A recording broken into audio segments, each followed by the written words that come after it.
The poem To One Who Has Been Long in City Pent has been composed by John Keats. John Keats is considered to be the one of the greatest English romantic poets. John Keats created an astonishing body of work before his early death from tuberculosis at the age of 26. Much of his poetry consists of deeply felt lyrical meditations on a variety of themes: love, death, transience of joy, the impermanence of youth and beauty, the immortality of art, and other topics expressed in verse of exquisite delicacy, originality, and sensuous richness. The present poem here gives us a contrast between the city life and the life in the open air.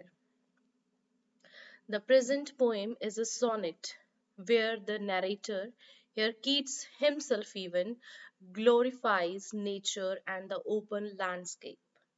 City life is quite closed one with its filth and gloom.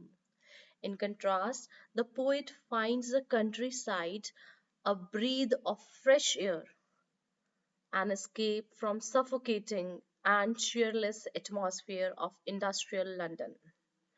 He gives us a deep contrast where the people living in closed atmosphere of cities are not able to enjoy the company of nature to the fullest.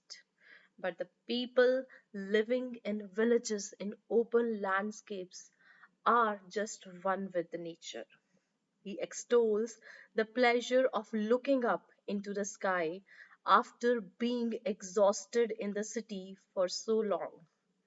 The poem is a celebration of natural existence, a solemn rite almost, to look into the open face of heaven and breathe a prayer. Here the poet says in the line, full in the smile of the blue firmament.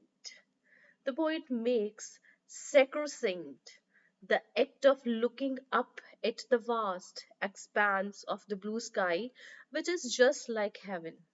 Out of stifling confines of his home, the city life, the poet's breath becomes a prayer offered up to the entire blue smiling firmament. The word firmament elevates the line and transforms the beautiful outdoors into a place of consecrated worship. We, being the audience, feel with the poet. We feel even one with the poet, the rejuvenating power of nature and her inherent divinity. The contrast between the confines of the city and life affirming quality of nature is vividly and strategically done. The secular tone gives way to a reverent one as the poet escapes into nature's lovely openness.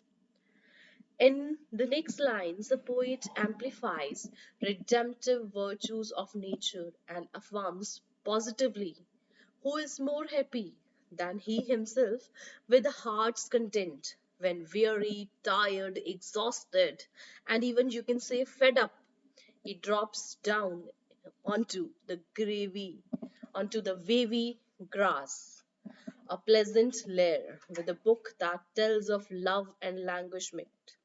The lines speak of freeing power the natural surroundings have on the poet, leading to a progression of happy contentment, a cozy, grassy place to lie down under a blue sky and enjoy a sophisticated book of love and longing. Evening comes, and with it, the end of the day's whimsical reprieve. Returning home at evening with an ear means the person who, after the day's labor, is returning home. He is not having the closed mind. He walks with ear, catching the sounds of Philomel, the bird, the beautiful singing bird, watching the sailing cloudlet's bright career, and his eyes are following the clouds. He mourns that this day has soon glided by. And when we are not happy in our day, we say the day is not passing. But here, the poet says, the narrator says, that the experience of the day was so blissful that it seems that the day has glided by quite soon, even like the passage of an angel's tear that falls through the clear ether silently. Here, the poet returns home with nonetheless an ear for the notes of Philomel, a reference to the song of Nightingale in Ovid's Metamorphoses, and an eye for sailing cloudlet whose path streaks across the colored sky as the sun sets. An elevated reference to Philomel in the line with earlier personification of the open sky as heavenly and a blue smiling firmament. Now, after spending the day quite satisfactorily, the poet mourns that the day seemingly passed away too soon. It is described just like an angel's tear, moving past, falling silently through empty space. Here as well, the elevated status of nature is continued and preserved with the metaphor of an angel's tear dropping from heaven as the day is over, all too quickly for the poet.